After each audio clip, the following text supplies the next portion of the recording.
Hello friends, Unacademy आपके लिए लेके आया है IIT-JEE नीट फाउंडेशन कैटेगरी में सब्सक्रिप्शंस। जी हाँ दोस्तों, सबसे पहले मैं आपको अनअकैडमी के कुछ बहुत ज़्यादा जो एडवांटेजेस है वो दिखाना चाहूँगा।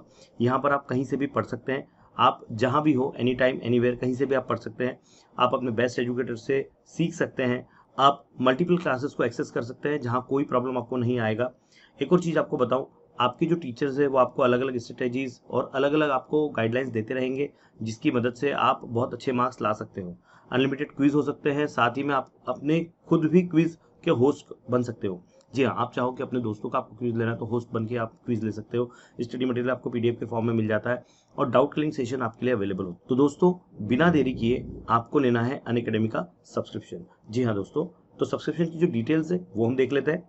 आप देख सकते हैं कि अभी जो सब्सक्रिप्शन के जो रेट्स है वो बहुत कम हो गए हैं। जी हाँ दोस्तों, एक साल के लिए पहले हमको 17,500 पे करना होता था, अब 13,750 पे करना है।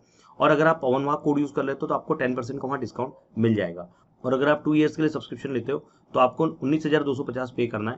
लेकिन अगर पवन वाह कोड यूज कर लोगे तो आपको वहां पर भी 10% का डिस्काउंट मिल जाएगा। तो दोस्तों, बिल्कुल देरी मत कीजिए, जल्दी से सब्सक्रिप्शन ले लीजिए और अपनी फाउंडेशन की, आपकी IIT-JEE की और आपकी नीट की तैयारी अभी से शुरू कर दीजिए।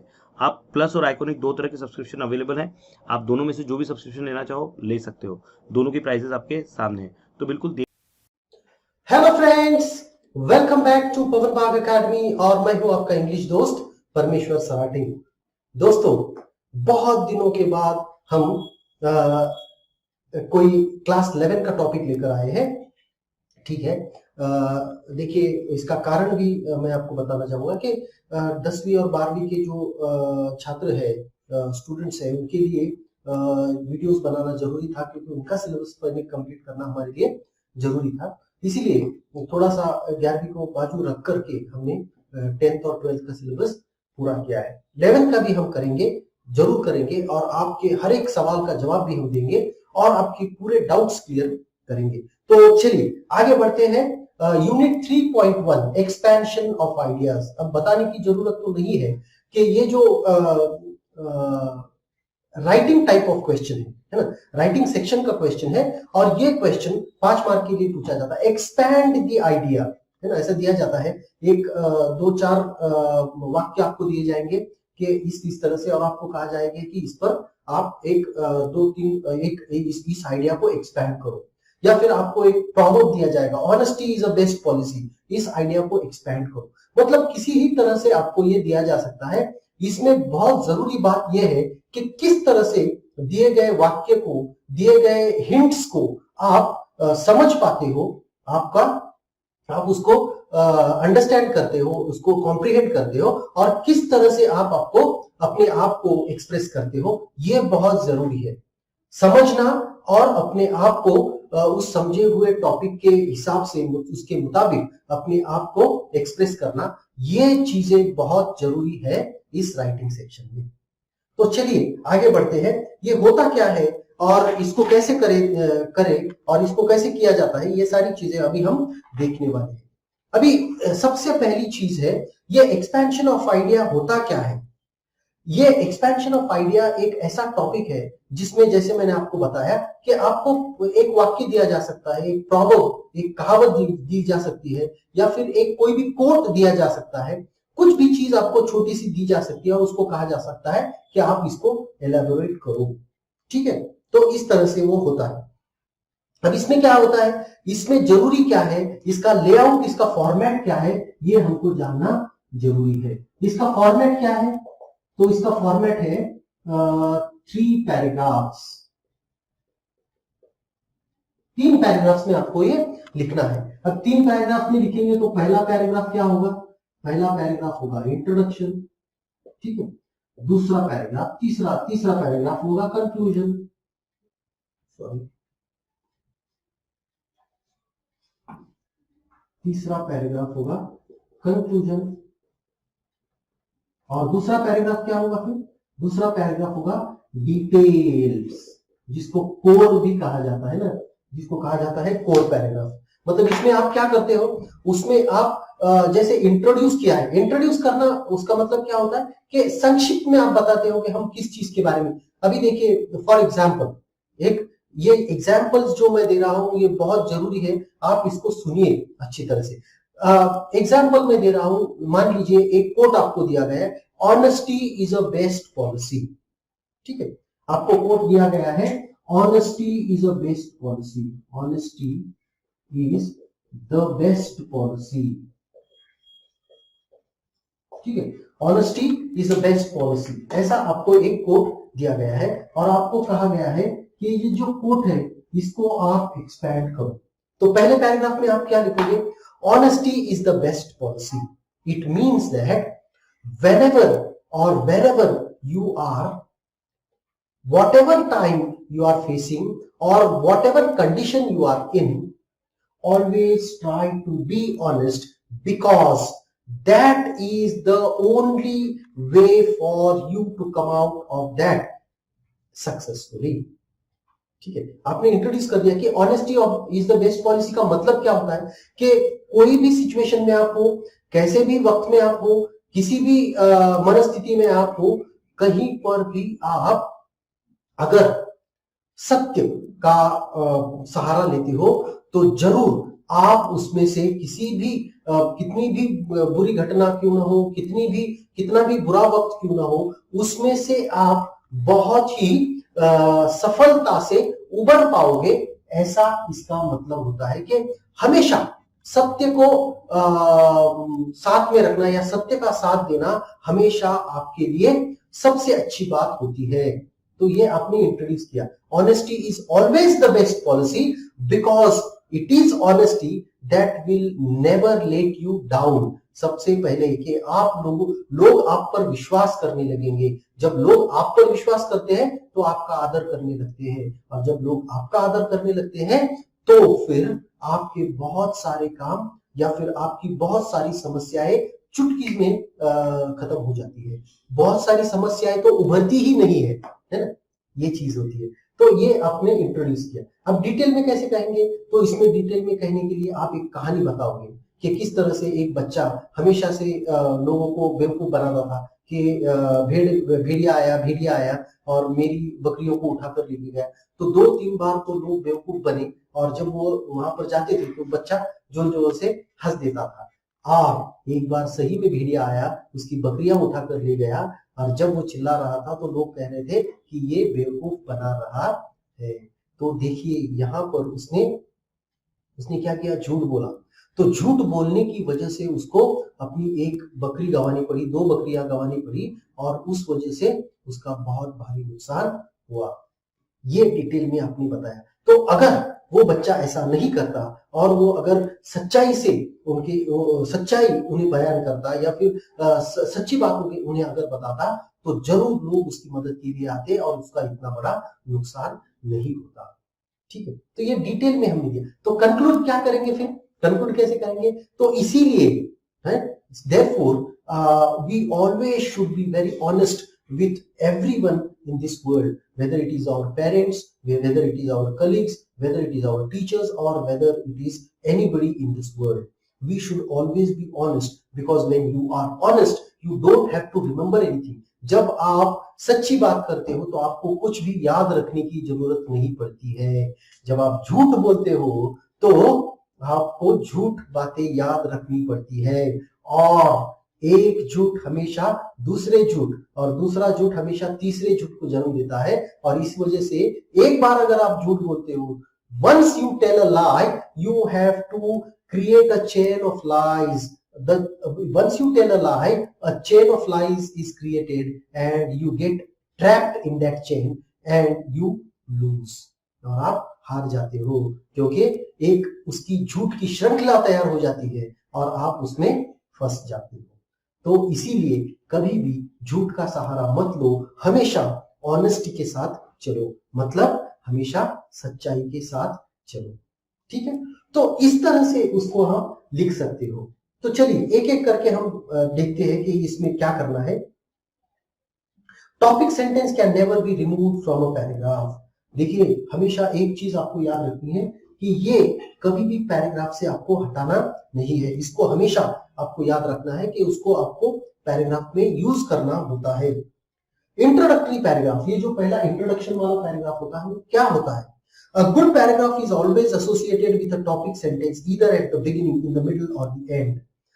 हमेशा जब भी आप इंट्रोडक्टरी पैराग्राफ लिखते हो तो आपको वो जो पैराग्राफ या फ्रेज या कोट या फिर प्रोवर्ब जो कुछ भी दिया गया है उसको आपको यूज करना ही होता है इस पैराग्राफ में, पहले पैराग्राफ में। भले ही आप उसको शुरुआत में करो, मिडल में करो या एंड में करो, इस पैराग्राफ की बात नहीं कर रहा हूं। अभी हम सिर्फ इस पैराग्राफ की बात कर रहे हैं। इसी पैराग्राफ में आप उसको यूज करने वाले हो, भले ही आप उसको शुरुआत में करो, मिडल में करो या एंड में करो, कहीं पर भी आप उसको करो, पर आपको उसको यूज करना ही होगा।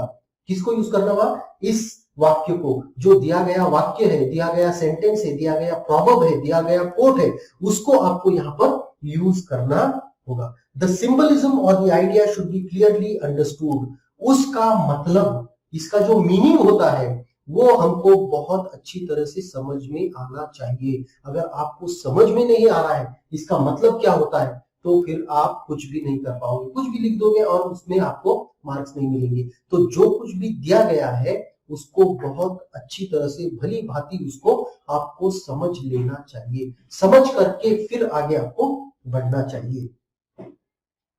The literal or symbolic or metaphorical meaning needs to be given। हो सकता है जो कुछ भी यहाँ पर कहा गया है वो एक क्या कहते हैं उसको, सिंबलिज्म के तौर पर, एक उपमा के तौर पर आपको वो दिया गया हो, पर उसका जो लिटरल मीनिंग है, उसका जो सिंबलिज्म है, वो सारी चीजें आपको समझ में आनी चाहिए और उसको आपको एक्सप्लेन करना आना चाहिए। To expand an idea, the focus should be on words and expressions of thoughts to put forth the hidden meaning or the deeper thought behind the given idea।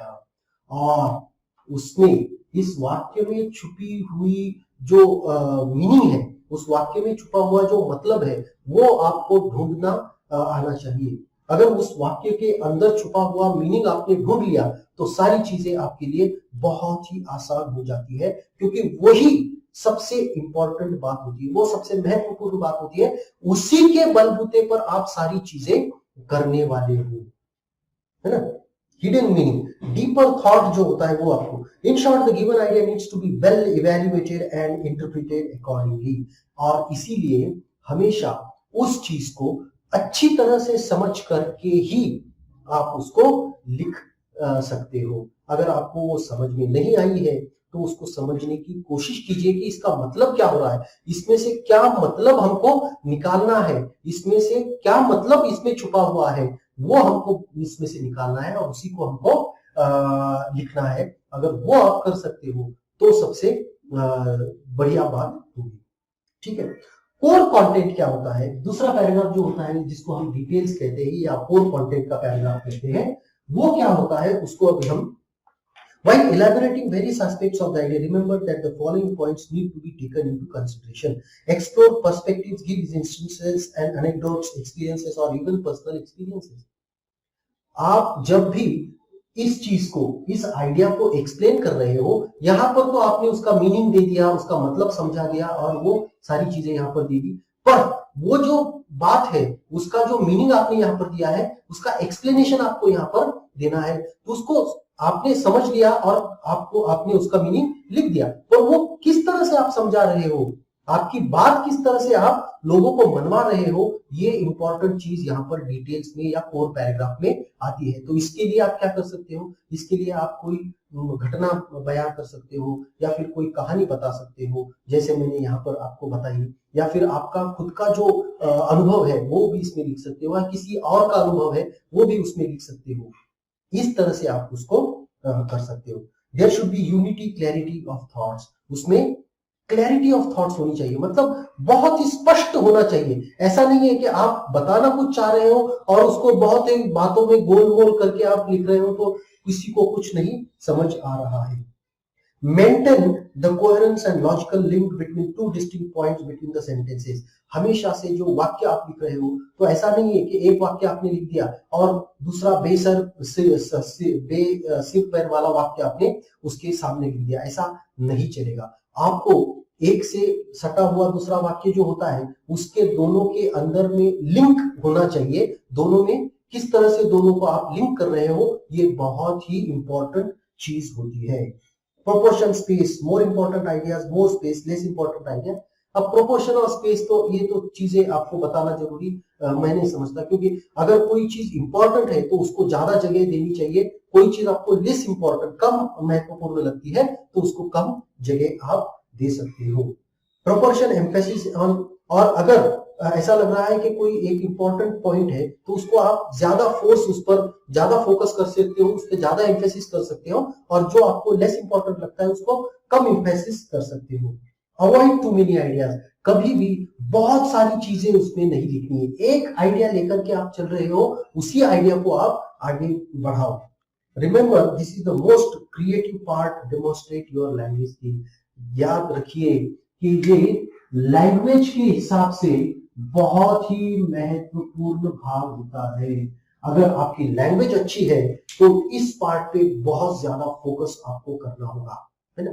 तो इसमें आप क्या कर सकते हो, मैं मेरी ओर से बता रहा हूँ, ये यहाँ पर किताब में तो पढ़ के मैंने आपको सुना नहीं, पर और उसका मैंने मीनिंग भी आपको एक्सप्लेन कर दिया, पर अगर मेरी बात आप मानोगे तो कभी भी लिखते हुए जो सेंटेंसेस आप बना रहे हो, जो वाक्य आप बना रहे हो, वो शॉर्ट बनाओ, है ना। छोटे छोटे वाक्य बनाओ। बहुत बड़े बड़े वाक्य अगर आप बनाओगे तो उसमें दो चीजें होती है। एक तो बहुत ज्यादा वक्त बर्बाद होता है, क्यों कि हम सोचते रहते हैं कि अभी ये वाक्य पूरा करना है तो कैसे करना है, एक नंबर एक। नंबर दो, कभी कभी क्या होता है, एक लॉजिकल सीक्वेंस उसका टूट जाता है, एक सीक्वेंस ही नहीं रहता कि हमने शुरुआत तो किसी और जेंडर से की है, ही से की है, और या फिर सिंगुलर से की है और प्लूरल में हम उसको खत्म कर रहे हैं। ऐसा हो सकता है, ऐसे होने की शक्यता बहुत ज्यादा होती है, प्रोबेबिलिटी बहुत ज्यादा होती है। इसीलिए कभी भी शॉर्ट सेंटेंसेस लिखना है, नंबर एक, और सिंपल लैंग्वेज यूज करना है। देखिए, सिंपल लैंग्वेज का मतलब ऐसा नहीं है कि आपको जो नए शब्द आपने पढ़े हैं, आपने समझे हैं, उनको नहीं इस्तेमाल। सिंपल का मतलब होता है कि समझने में आसान, है ना। सरल, सरल मतलब क्या होता है कि मैं जो कुछ भी कह रहा हूं वो अगले को समझ आ रहा है या नहीं, इसको हम कहते हैं सरल। सिंपल, सिंपल का मतलब होता है कि मैं जो कुछ भी कहना चाह रहा हूं, क्या वो उसकी समझ में आ रहा है, अगर आ रहा है तो वो है सिंपल, ठीक है। तो इसको हम कहेंगे सिंपल। सिंपल का मतलब ऐसा नहीं होता है कि कुछ जो शब्द है, बहुत ही बड़े बड़े शब्द मैंने इस्तेमाल किए और उसकी वजह से बहुत सारे लोगों को बहुत सारे शब्द पता होते हैं, ऐसा जरूरी नहीं है कि नहीं, है ना। सिंपल लैंग्वेज का मतलब होता है कि मैं जो कुछ भी कहना चाह रहा हूँ, कभी कभी बात करते हुए भी हम ऐसे लिख देते हैं कि अगले को समझ में नहीं आता है। तो सिंपल और शॉर्ट ये बहुत जरूरी है। लैंग्वेज कैसी होनी चाहिए, शॉर्ट सेंटेंसेस में लिखनी चाहिए और सिंपल लैंग्वेज यूज करनी चाहिए। कंक्लूजन पैराग्राफ में क्या होता है, at the end we need to sum up suitably the strong and relevant points. इसमें हमको क्या करना है, उसको सम अप करना है। मैंने जो कुछ भी ऊपर दो पैराग्राफ्स में बताया है उसको कम शब्दों में मैं यहाँ पर सम अप करूंगा। यूज प्रोवर्ब्स इन अप्रोप्रिएट, अगर आपको ऐसा लगता है कि कोई वाक्य दिया गया है या कोट दिया गया है और वहां पर आपको प्रोवर्ब यूज करने की जरूरत है या फिर आप यूज कर सकते हो तो वो जरूर कीजिएगा। वहां पर कोई कोट आपको लगता है कि आप यूज कर सकते हो तो जरूर यूज कीजिएगा, पीछे मत हटिएगा, आगे जाकर के उसे लिख दीजिए, है ना। The given one is tit for tat, you may sum up by using another similar reap as you sow. जैसे देखिए, टिट फॉर टैट दिया गया है, अगर ये आपको दिया गया तो आप दूसरा प्रॉवर्ब भी वहां पर यूज कर सकते हैं, जैसे रिप एज यू सो, मतलब जो बोओगे वही पाओगे, ठीक है। तो ये तीन पैराग्राफ्स में उसको लिखना है।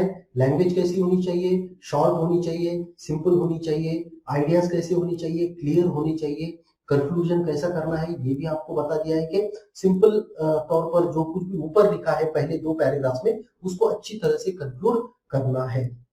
की पॉइंट्स फॉर एक्सप्लेनेशन, अभी की पॉइंट्स में एक्सप्लेन कैसे करने के लिए क्या क्या की पॉइंट्स यूज करें। As an example, let's take the concept love thy neighbour as thyself, ठीक है। यहाँ पर एक एग्जांपल लेकर के हमको समझाया जा रहा है कि अपने पड़ोसियों पर भी खुद के इतना ही प्रेम करो, ये यीशु ने कहा है।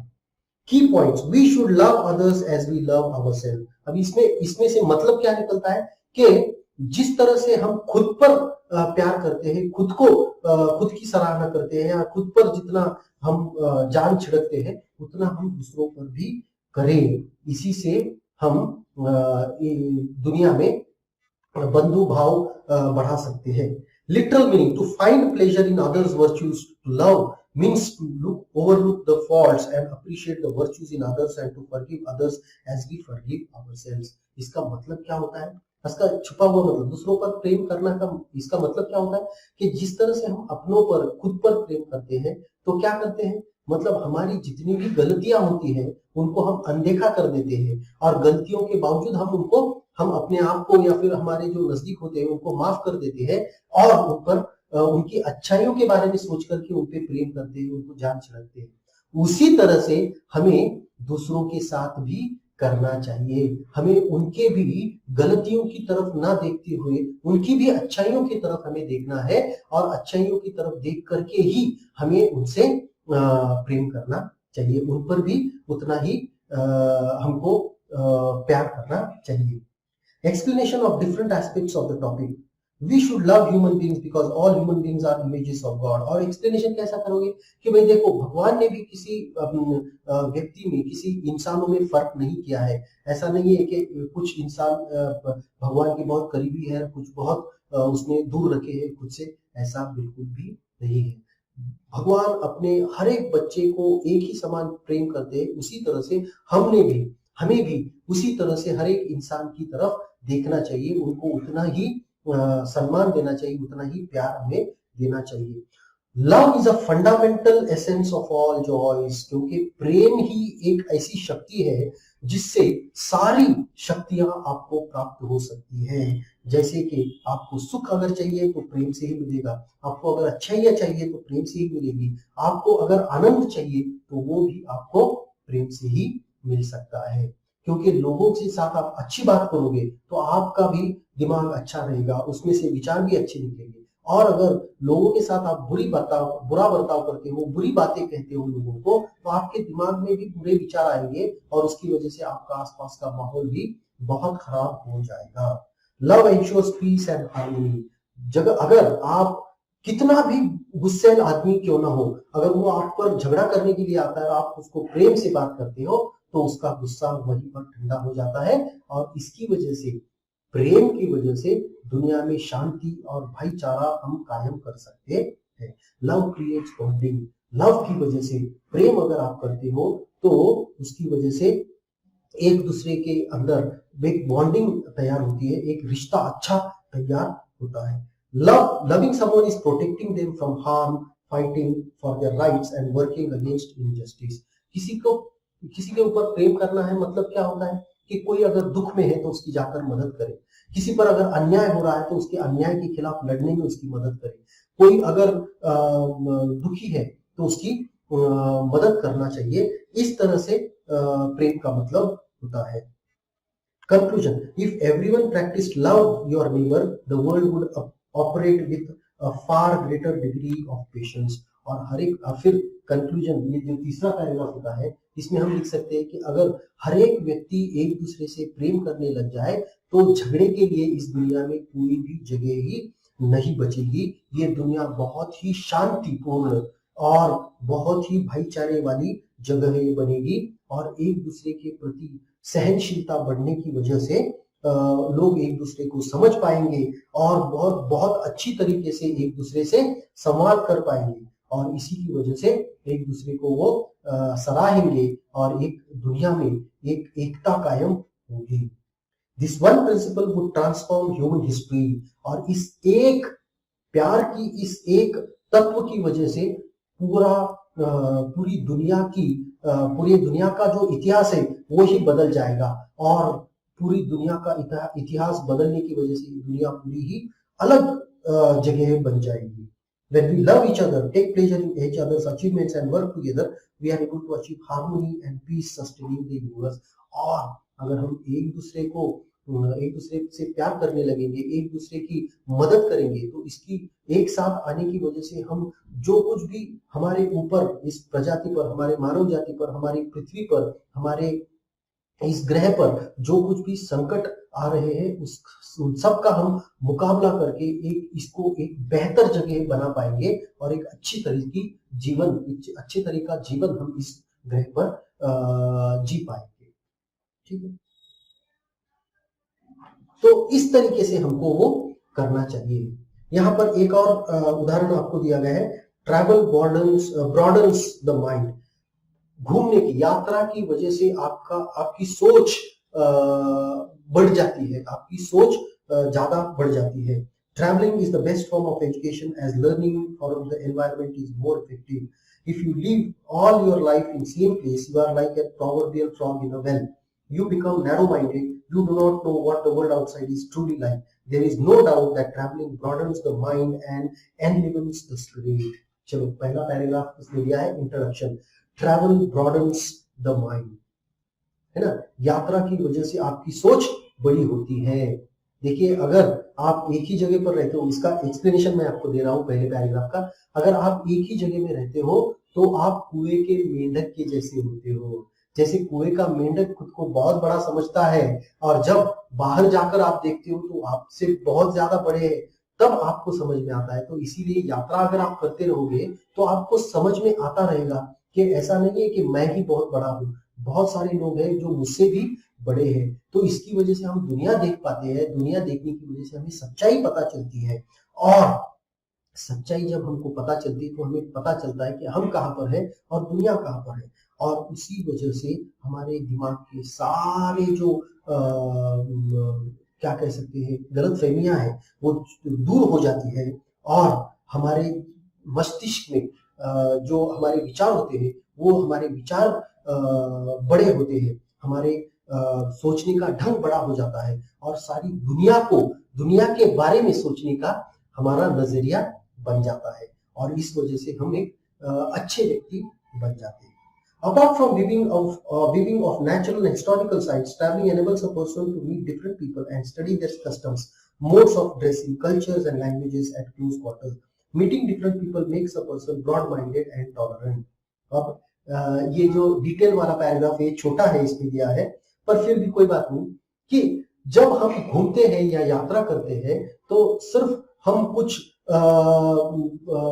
क्या कहते हैं बिल्डिंग्स या फिर कोई मॉन्यूमेंट्स देख रहे हैं या फिर कोई जगह देख रहे हैं, ऐसा नहीं होता है। उसी के साथ साथ जब हम घूमते हैं तो बहुत सारे लोगों से हम मिलते हैं और उनसे बातचीत करते हैं, उनके जीवन के बारे में हम जानते हैं, उनकी जो उनके जीवन में आने वाली तकलीफें, उनके रहन सहन के बारे में हम जानते हैं, उनकी तकलीफों के बारे में हम जानते हैं और उनकी तकलीफों में हम उनकी क्या मदद कर सकते हैं इसके बारे में हमारी सोच काम करने लगती है और हम उनकी मदद करने लगते हैं। तो घूमने के या यात्रा करने के जो फायदे हैं वो सिर्फ अलग अलग जगह देखने से ही नहीं पूरे होते। तो अलग अलग लोगों से मिलने के बाद, उनके बारे में पता करने के बाद हम एक अलग व्यक्तित्व बन जाते हैं, एक अलग व्यक्ति हम बन जाते हैं और उसकी वजह से हमारे अंदर बहुत अच्छे पॉजिटिव बदलाव आते हैं और हम बहुत ही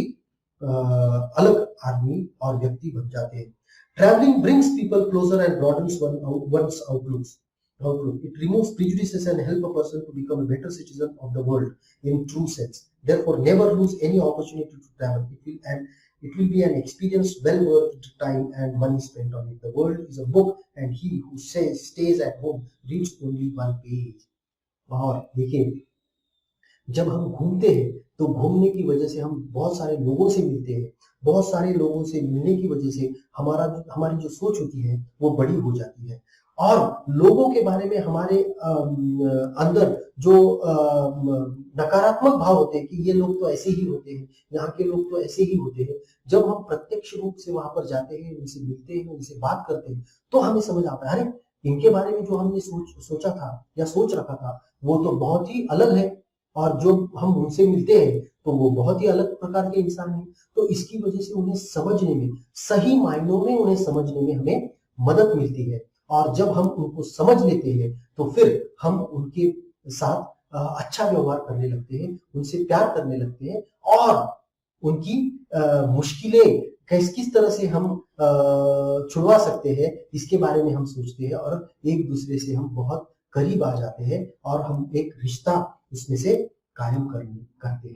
तो इसीलिए एक अच्छे व्यक्तित्व हम बन जाते हैं, हमारे अंदर अच्छे बदलाव होते हैं और एक हम जो पहले थे उससे कई ज्यादा अच्छे व्यक्ति हम बन जाते हैं। और अगर जीवन एक किताब है तो वो व्यक्ति जो सिर्फ घर पर बैठता है वो उस किताब का सिर्फ एक ही पन्ना पढ़ता है, पर जो व्यक्ति घूमता है वो जीवन की सारी जीवन की किताब के सारे पन्ने उसको पढ़ने को मिलते हैं और वो पढ़ता है और उस पढ़ने की वजह से वो पूरी तरह से एक अलग तौर पर एक इंसान बनकर निखरता है और एक अच्छा इंसान वो बन जाता है।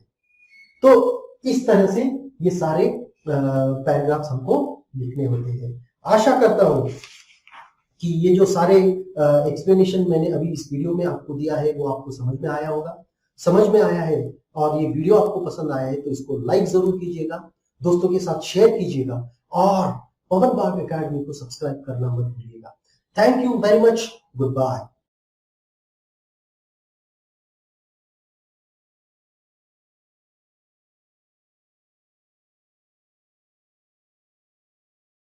देरी मत कीजिए, लेट्स क्रैक इट।